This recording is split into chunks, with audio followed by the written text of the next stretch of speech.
Արիոր ժողովուրդ, Mountain High Farms, Տավուշ, Դիլիջան ազգային պարկ, Ջրաղացի ձորից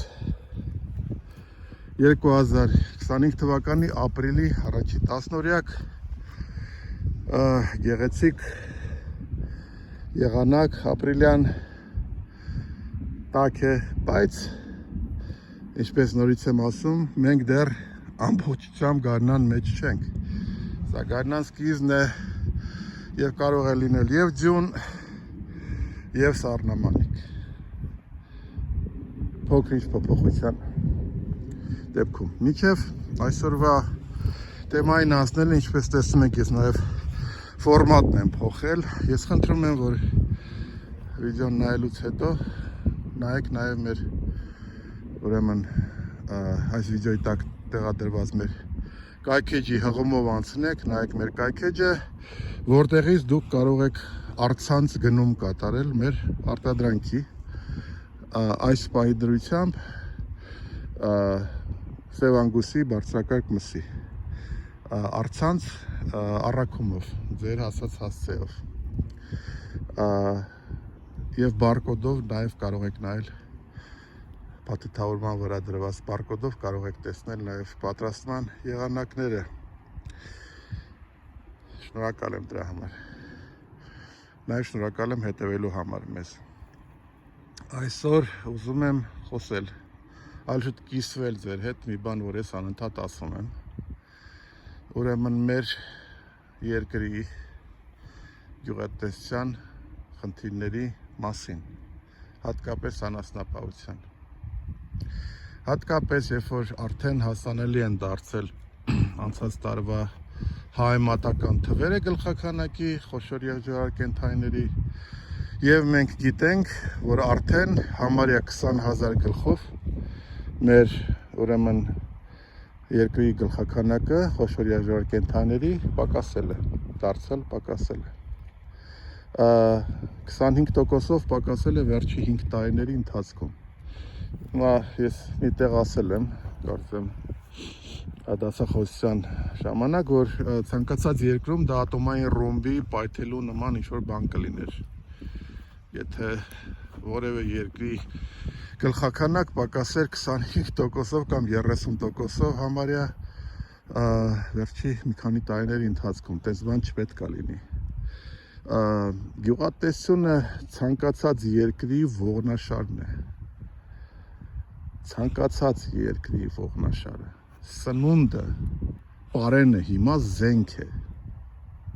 զենք, պայնային անվտանգություն չունենալը, դա ընդհանրապես ամենակարևոր անվտանգության բաղադրիչներից մեկը չունենալն է, դա հնարավոր չի թույլ տալ, հնարավոր չի, որպեսզի այդպիսի արատ շարունակվի, ասենք, տարիների ընթացքում, դա նշանակում է, որ մարդիկ A կամ չգիտեն ինչ անել, կամ B գիտեն, բայց չեն անում։ Դες բան հնարավոր չի։ Հիմա ես եկեք կարճ ակնարկով բացատրեմ, Հայաստանը մեծ հողատարածքներ չունի ցորենա եւ գարի աճեցնելու, անասնակեր աճեցնելու հողատարածքներ չունի։ Այսինքն ամբողջ հայաստանյան հայկական անասնապահությունը գամված է այս պահի դրությամբ, ուրեմն բերովի կերերի վրա և եգիպտացորեն, ցորեն, գարի, որպեսզի ուրիշ երկրներից գնի և բերի Հայաստան, որպեսզի կերակրեն կենդանիներին, անասուններին։ Եվ Հայաստանի Հանրապետությունը գամված է նաև գոմերում, հիմա արդեն խելացի գոմերում, որը նորմալ բառապաշով նշանակում է թանկ գոմերում, ուրեմն կենդանիներին պահելով։ Ուրեմն նայեք, ունենք քանի բաղադրիչ ունենք թանկ գոմ, որը ավելի թանկ է կառուցել Հայաստանում, քան օրինակի համար Ռուսաստանում կամ Ուկրաինայում կամ նույնիսկ Թուրքիայում, որովհետև մեր մոտ թանկ են շինանյութն է թանկ, որովհետև ամբողջը համարյա բերովի է, ամբողջը։ Այս մեկ, երկրորդը թանկ կերերը, որը պետք է բերենք դրսից, նորից Ռուսաստանից, ստերեոյթին, Եվ միջև գալիս հասնում է կրկնակի կամ երակի է դառնում իր գինը։ Եվ երրորդ բաղադրիչը որն է։ Ճիշտ է։ Տոհմային կենթանի, բարձրարժեք, բարձր մթերատու, որը նույնպես պետք է գնել ինչ որտեղից բերել Հայաստան։ Հիմա պատկերացրեք բերեցինք Հայաստան։ Այդ կենթանին մտցնում ենք թանկ կառուցված գոմ, որի վրա մենք ծախսել ենք, չգիտեմ, 50 կամ 70 կամ ավել $1000։ Կենթանին ինքը արժի արդեն 2-3 հազար դոլար։ Եվ հետո բերում ենք այդ թանկ լավ կերերը, բերում ենք դրսից ու տալիս ենք այդ կենթանուն։ Անունը դնում ենք գյուղատեսություն, նստում ենք, սպասում ենք, թե ինչա լինելու հետո։ Բնականաբար ֆերմերը ինչ որ հաշվարկ է անում, մտածում է, որ հա, դե սենց բան պահպանողական հաշվարկ չի անում, հաստատապես։ Պահպանողական հաշվարկը նշանակում է ուրեմն ամեն մի ցուցանիշը իջեցնել առնվազն 40-ից 60%-ով։ Ցուցանիշը, միջին ցուցանիշը ոչ լավագույն, իջացնել չեն անում։ Հիմա այս կենթանին, որին դուք գնել եք կամ ֆերմերը գնել է, նայում է ձեզ, ասում է ցավը տանեմ, եթե լեզու ունենար, սենց կասեր լսի։ Ես նույն, չգիտեմ, Հոլստեն, Մոնբելյարդ, դուք ասեք, ցանկացած ցեղի կենթանի եմ ես, նույնն եմ, եւ Հայաստանում, Ռուսաստանում, Ֆրանսիայում եմ նույնը, Գերմանիայում եմ նույնը։ Բայց իմ վրա այնտեղ այդքան ծախս չեն արել։ Գոմե էժան է եղել, ընդհանրապես գոմել երևի չի եղել, ծածկ է եղել։ Կերերը այդքան թանկ չեն եղել։ Հիմա, հարգելի ֆերմեր, դու ինձանից ինչ ես սպասում, ես ինչ ուրեմն բան պետք է անեմ, հա, ինչ որ հրաշք պետք է գործեմ քո համար, որպեսզի դու չսնանկանաս 1 կամ 2 տարվա ընթացքում։ Ես ոնց կարող եմ դա անել։ Ին վրա է հույսը։ Ես փաս։ Եվ հիմա ինչի՞ց է որ պակասում է գլխականակը։ 30%, որովհետև սխեման աշխատելու, այդ նույն սխեման է, ուրեմն գոմախպի հեռացում, կերի բաշխիչ,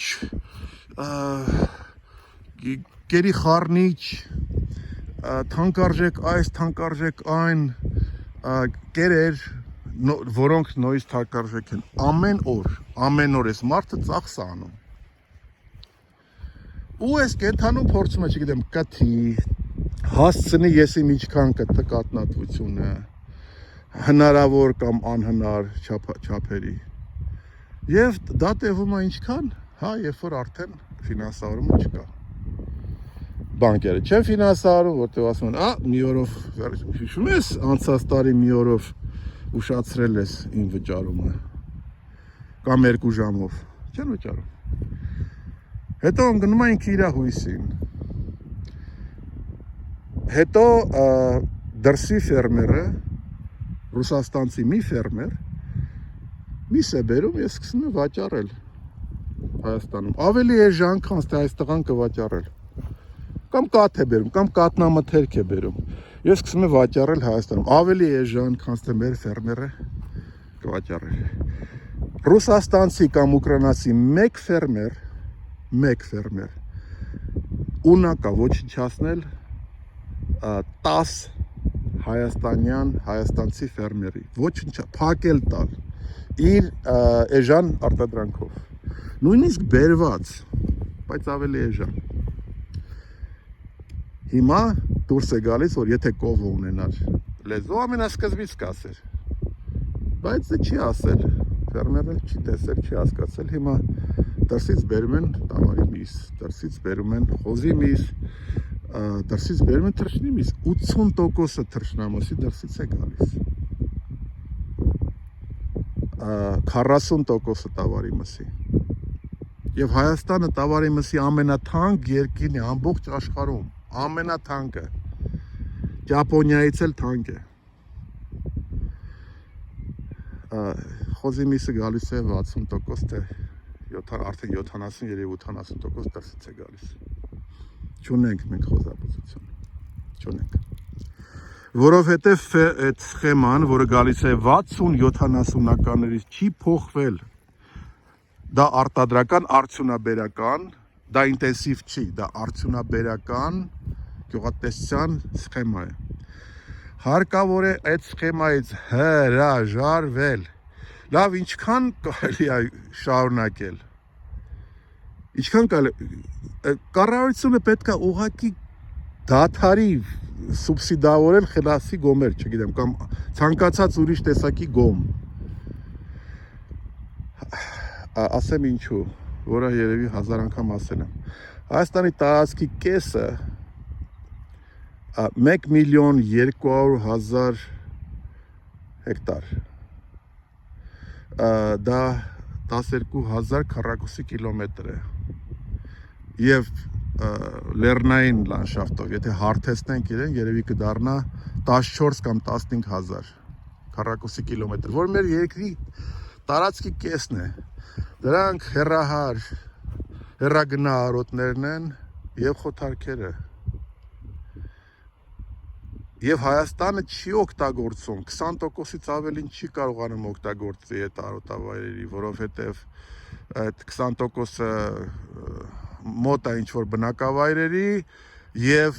խուժան արածեցման պատճառով դեգրադացված է եւ սպանված են այդ արոտները, նույնիսկ ասենք հասցրած արդեն